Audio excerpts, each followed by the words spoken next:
This is a Squiz Kids podcast. Your fresh take on what's happening in the world around you.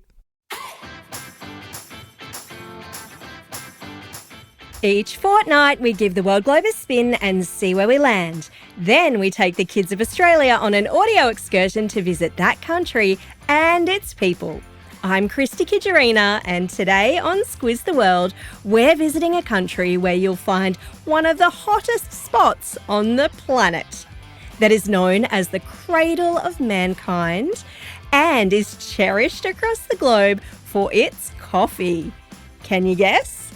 Strap yourselves into the Squiz Kids Superfast Supersonic Jetliner as we take a squiz at Ethiopia. Just the facts. Ethiopia is in the Horn of Africa. It's landlocked, meaning it doesn't have a coastline. But it's bordered by 6 nations and sits where 3 different tectonic plates meet, splitting the landscape into very different regions. The epic highlands, known as the Roof of Africa, form the continent's largest mountain range. But I mentioned the striking diversity. In the east lies the Danakil Depression, one of the hottest places on the planet, with temperatures regularly nearing 50 degrees Celsius. Blue lava bubbling up through the ground, and the Erta Ale volcano, a fiery gate of hell with orange lava lakes. Sheesh! Down south, it's lush farmland, and the famous Blue Nile River begins here, flowing into neighbouring Sudan to join the White Nile, which then flows through Egypt all the way to the Mediterranean Sea, making it the longest river in the world. Wow! But it's not just about landscapes. Ethiopia is packed with culture and history too. It boasts more United Nations World Heritage Sites than any other African country. And if you're up for a wild adventure, you must visit Harar, a town famous for nightly hyena feedings. Known as Hyena Town, locals feed these giant spotted scavengers right by hand.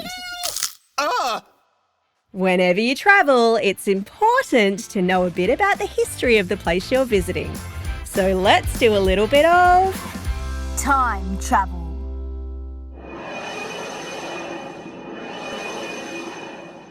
So I mentioned all the World Heritage Sites in Ethiopia.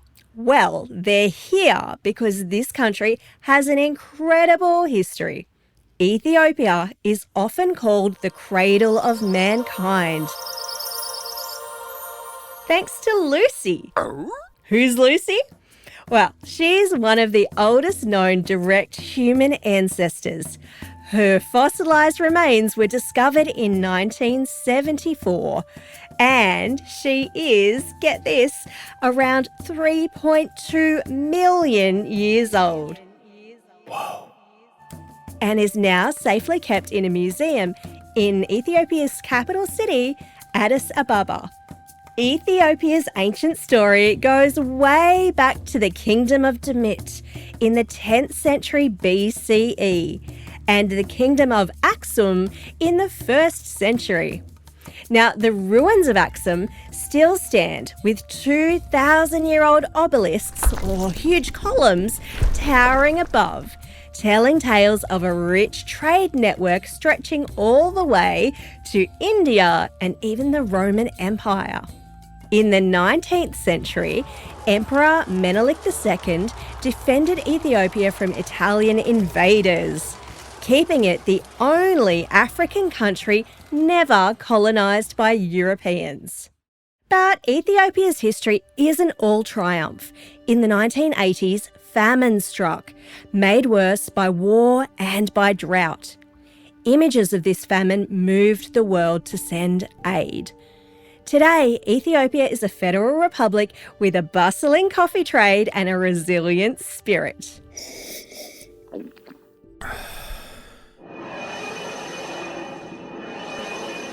That brings us back to the present.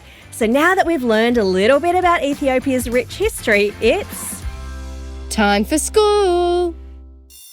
Ethiopia's school year runs from September to July, with a big break in the middle of the year instead of at the end. School days last about 6 hours, just like in Australia, but unlike Australia, only around 1/3 of primary school age kids regularly attend school. Now, this is mainly because of uniforms, books and other supplies that can be really costly. And in remote areas, there may be no schools nearby. Some kids also stay home to help on family farms. By high school, even fewer kids attend, partly because there aren't enough secondary schools for everyone who wants to go, and this affects how many kids learn to read and write. Right now, only about half of the young people in Ethiopia are literate, meaning that they know how to read and write. But the Ethiopian government is working hard to improve education so that more kids can gain these important skills and stay longer in school. Ethiopian schools also have 3 languages: Amharic, which is the national language, mother tongues. One of the more than 80 regional languages spoken in Ethiopia will be taught in local schools, and English. Imagine learning in 3 languages in one day. That's incredible. Speaking of languages, why don't we find out a little more about where they came from? Let's get cultural. Ethiopia is bursting with culture. It's home to 3 major religions: Judaism, Christianity and Islam, sometimes called the Abrahamic faiths, after a shared figure named Abraham. Ethiopia even has its own alphabet. Ge'ez, still used in religious books, looks totally different from English letters. Wow! They also have a really unique calendar with 13 months. 12 of the months have 30 days, and then there's an extra month, Pagume, which has 5 days and 6 in leap years, making Ethiopian New Year fall on September 11 or 12. And this calendar puts Ethiopia 7 years behind ours, a bit like a time machine. Ethiopian music has deep roots too, with traditional instruments like the kra, which is a lyre-like stringed instrument, filling the air for centuries gone by. It has a rich history of literature, with poets, novelists and playwrights who've all shaped its culture for generations. And speaking of culture, Ethiopia's food is world famous. I think it might be Dinner time.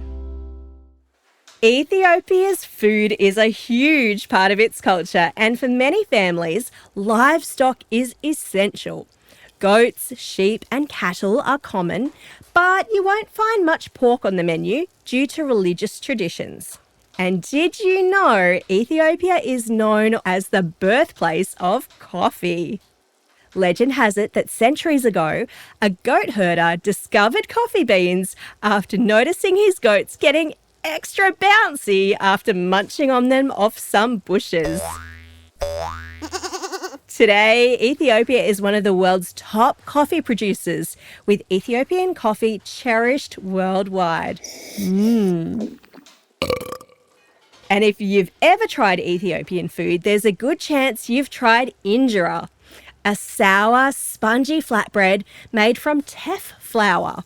Injera serves as both a plate and as the utensil. You tear off pieces of it to scoop up delicious dishes like durawat, which is Ethiopia's national dish, a spicy chicken stew. Or shiro, a chickpea and lentil dish. Delish. Yummy! It's a meal you eat with your hands, sharing from a big plate with family and friends. Time for the quiz. This is the part of the podcast where you get to test how well you've been listening. Question number 1. Which 2 colours of lava can be found in Ethiopia's Danakil Depression?